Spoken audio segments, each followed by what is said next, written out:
Okay guys, so I am going to just show you my current work in progress. I did a little bit more progress on the game, and I'm also going to talk about my video game designing philosophy and how I approach video game design and how I go about designing my levels.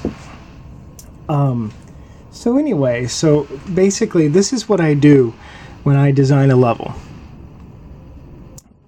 I will pick a block or a sprite, or maybe a combination of blocks and sprites, and I will sit down and I will carefully think, and I ask myself the question, what can I do with these resources?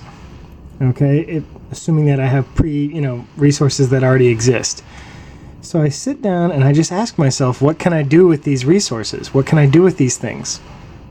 And so today I picked it's the wooden spike peg from the castle area, and so I picked that sprite and I just started saying, what can I do with this? What can I make out of this? So let's look here. So first you have to study the sprite and you have to understand what it does. Okay. So for example, this sprite, the wooden peg, there's actually kind of like two different versions of it. The version that comes down, like this one right here, this only has one setting, but the version that goes up, depending on its X value, it'll either go down first or up first. So basically, the other version of this, its twin brother, acts a little bit differently. So anyway, so I said, what can I do with this? Well, I can make it come down and spike things. Okay, great.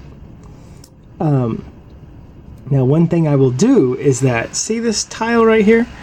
I will make like a hole in this, almost kind of like a mouse hole or something like that, so that it looks like the actual wooden peg is coming out of a hole as if it's actually further in than what it appears, because it's really just appearing out of nowhere. So I will need to basically make a hole that's transparent so that it looks like it's actually coming out of something. Okay, so anyway, I came up with this.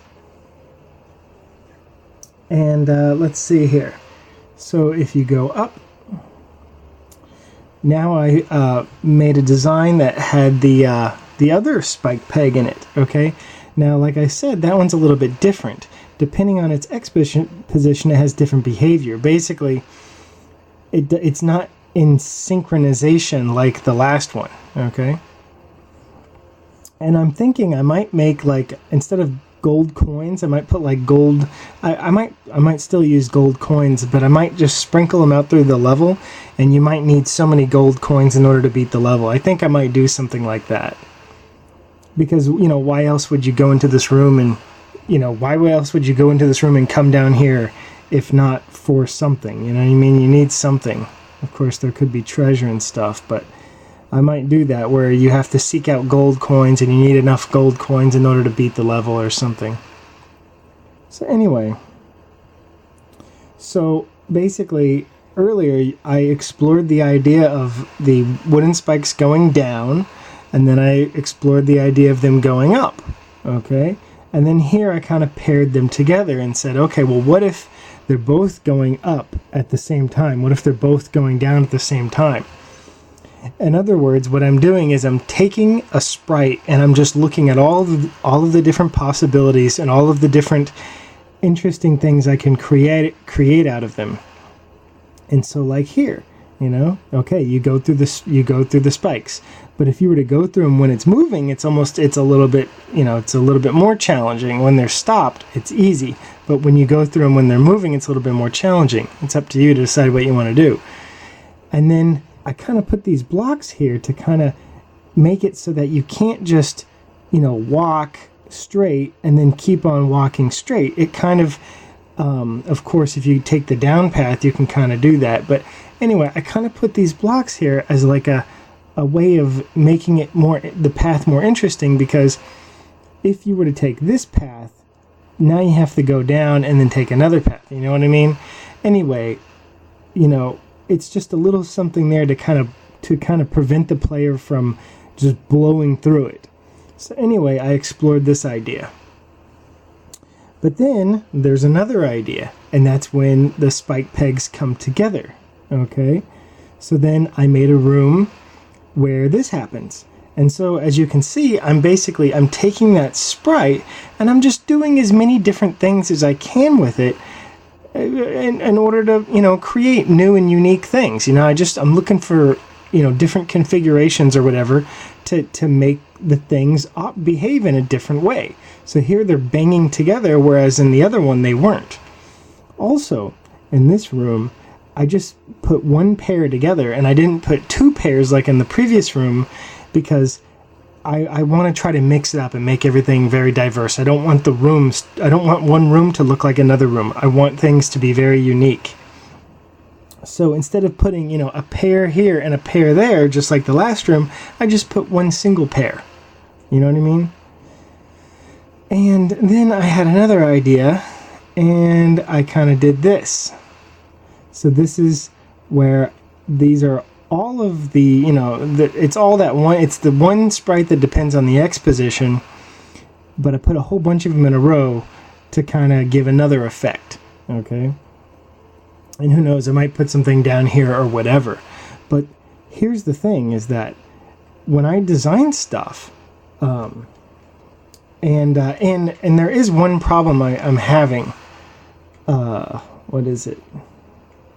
If you go backwards, the sprites disappear. So I got to figure out what's going on with that. So because they need to reappear. I don't know if I need to check processing off screen or something like that. I don't know if I need to click a certain option in the configuration file, or if the patch needs to be changed a little bit, or the level ASM for the screen scrolling needs to be changed a little bit. But anyway, so the thing is that when I'm designing stuff, sometimes I literally design rooms. I'm literally designing rooms around the abilities of the sprite. Okay? I'm picking a sprite and I'm saying, what can I do with this? And I design something with the sprite in mind. I'm not just creating things. It's not like I just create a level and then randomly throw stuff in. I literally sit down, study the sprite, and say, okay, what can I do with this? And then I come up with whatever I can think of, and then I design the level around that.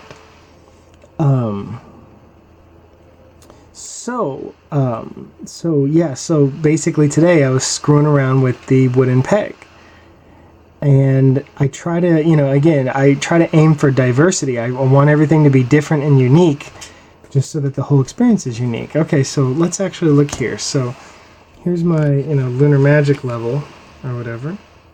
So here's the different rooms, and so I was able to create, 1, 2, 3, 4, 5 rooms out of the peg, or the wooden peg, right? So, that's what I was able to make with that sprite. And who knows, I might make something, later on with it. But to me, it's kind of like I've already, explored the main properties that this sprite has to offer. And so, and basically what I'm going to do now is, I look into, can I combine blocks with this sprite? Is there a certain block sprite combination that would work really well or have a really cool effect?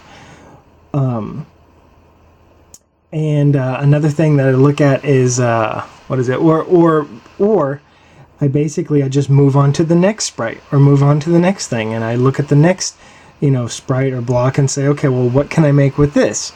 And then what I do is I create all of this content, okay, and then I basically save screenshots or whatever of all of this content, and or I just save this as a level or something. And then whenever I'm designing my dungeon or my area or whatever, I have all of these resources to pull from. So, when it actually comes to designing the dungeon, I'll say, oh, that room looks really good to put here. That room looks really good here. And so what I'm doing is I'm basically creating a bunch of pre-made assets that I can draw from to create when I actually go into the actual dungeon, making phase of actually making the dungeons, for real. And so the way I do game designing is I literally sit down, I study the sprites, I see what I can make with them, And then I study, I study the blocks, I study the sprites, and I create a bunch of resources, and then I put all those resources together in a single, level. And then, you play the level, and then you ask yourself, is this interesting? Am I having a fun time? I think half the time video game designing is basically, there's so many principles, but like the main ones are, you want to be, try to create something interesting, try to be creative with something, try to, try not to just repeat the same thing over and over, try to make things very unique. And try to be fun. You want the player to have fun, and you want to be fair too. You want the game to be fair to the player. You want it to be fun, and you just want to create a very interesting experience.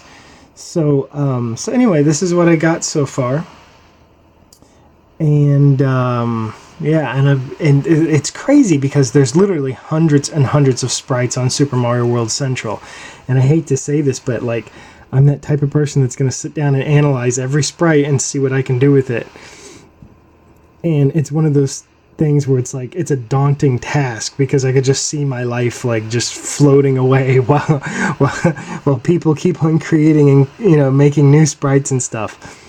But basically, yeah, I'm just going to be sitting down and playing around with all of the resources and just trying to see what I can make. And hopefully make something really cool. So anyway, this is going to be an amazing game. So yeah, so just look out for it. It's going to be really cool. Anyway, so there you go.